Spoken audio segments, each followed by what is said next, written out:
Alright, so I want to do a review of Angel Has Fallen. This is the third or fourth movie in the franchise where Gerard Butler plays a Secret Service agent named Mike Banning, and he protects the president. And in the first one, I can't even remember, it's been such a long time, Jamie Foxx is the president. Oh, really?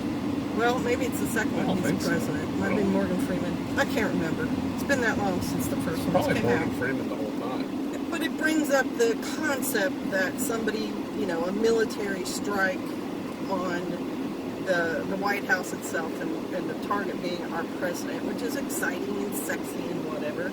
And Gerard Butler's character is, kind of a crusty, you're going to turn left here, bastard. I know. A crusty dude, and just 100% dedicated to his job, and so he defends the president successfully. In the second one, they're in London, and there's an attack, and he's running and gunning all through the streets of London and whatnot, and this is the same. And it just strikes me like... You should say spoiler alert if you're going to talk about anything in the movie. Oh yeah, spoiler alert for the whole video. If you want to see the movie, then don't listen to any of what I'm going to say, because I don't always picture the very last outcome. I just try to give my impression. So yeah, spoiler alert. Sorry. We're going to talk about it. Talk about the movie. So Pastor was amused. He said that when he came out. He said, there was enough... Got my money's worth. Right? There was enough fun stuff for dudes, which usually means shooting and explosions, and they had plenty of those. Oh, no, but... and some funny stuff. There's some stuff that made you think. Right, and there was a lot of pure garbage. Pure garbage. Housewife here wouldn't do it the way Hollywood pictures it. It's just laughable how much they do movies like this and how little they know about any of what they're doing the movie about.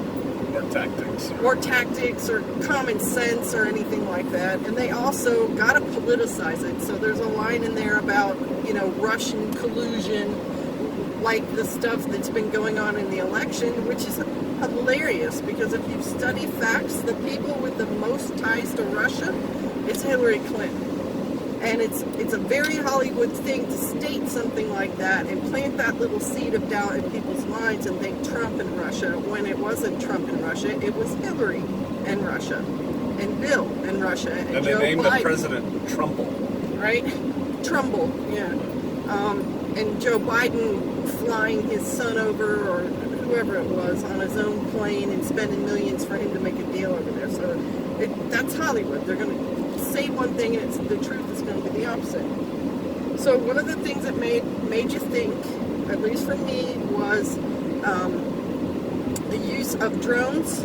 Drone swarms. Drone swarms, exactly. AI and drone swarm technology. Right, because we've seen drone strikes, of course, in the war in Afghanistan and so on.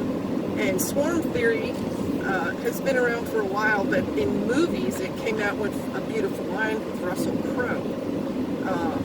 And it's the study of swarm theory that brings weapon systems and also other technology into a new thought process. And that was used in this movie, and it's something to think about. Also, Black Mirror. Black Mirror had some things with bees, and swarm technology, and facial recognition, which, as you guys know, has been around for a while, and I think iRobot was one of those, at the church.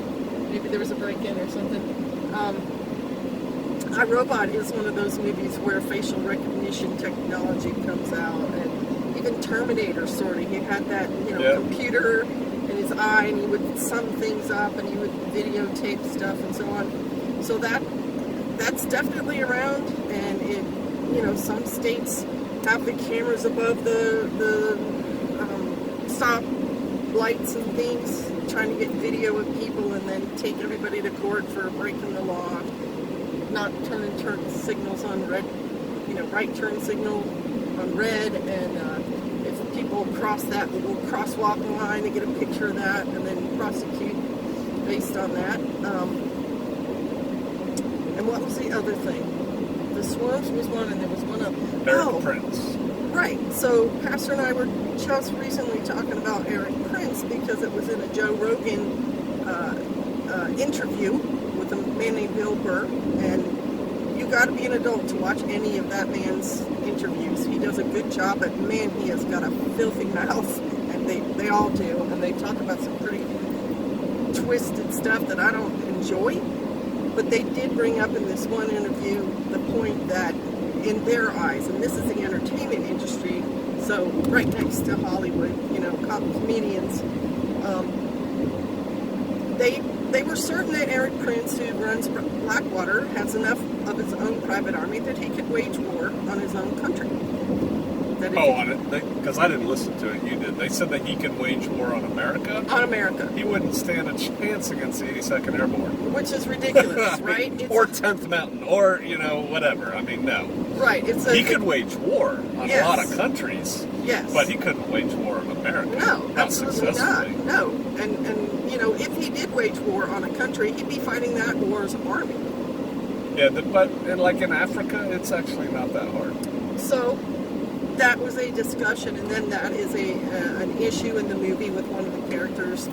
And this is where Hollywood puts another seed of doubt in people's minds. And people who aren't around the military, don't know much about our military or our intelligence structure or our Secret Service members and so on, this seed of doubt can be planted in their minds because they don't know any better.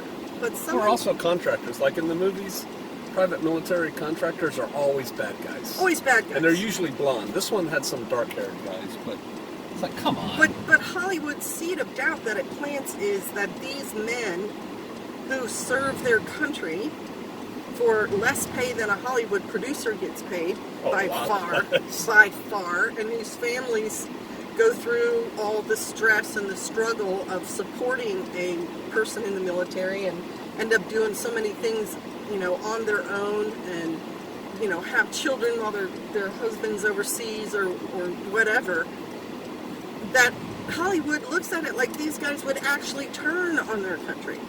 That these high-speed super soldiers who train and train and train would actually be in on a plan to assassinate their own president. They're super patriots. Right, they're really super patriots. They swear to uphold the Constitution and their commander-in-chief. And they dedicate years of their lives to it.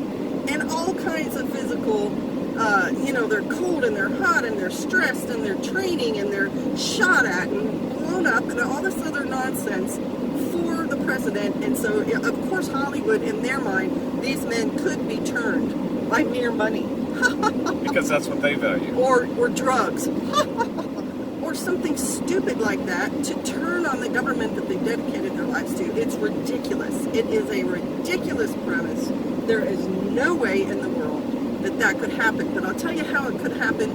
Americans doing it. People like the ones who are willing to be an Antifa would do something like that. They would attack the president. People who protest, whatever, and chain themselves to water towers and private citizens' gates and say, I'm not ever going to drive a car again in my life because I don't want to pollute the planet. That kind of extremism with no loyalty to anything else except, say, nature or, vegan eating. Those are the extremists. She's on a rant. Who would be willing to attempt an assassination on the president or blow up something. Look at the Weather Underground. Those people killed American citizens and blew up American buildings. They were leftists. So is Antifa. Antifa's totally leftist, and they've destroyed millions of dollars worth of property and assaulted other citizens. It's the leftist extremists that are willing to do something like that, and yet Hollywood wants to twist that to say that a military person. And that old man in the movie living in a cabin, he was a whack-whack. Right? The old man. They were doing it on me. Right. The old man living in the cabin off grid who, was a Vietnam War veteran and walked away. Who walked away from his family for their own good because of his PTSD, which is another Hollywood BS idea. No military member who has PTSD and actually tries to get over it is better for his family if he leaves. That's nonsense. It's better if he stays and becomes the head of his family and they get the military care that they're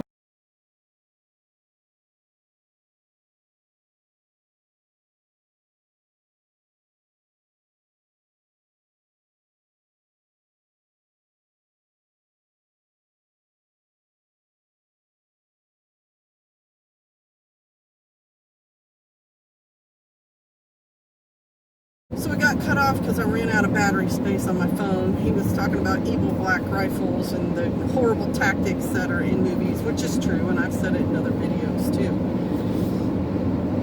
And I think that was about it. That's most of the points we wanted to make. So thank you for watching. We appreciate it. Shalom!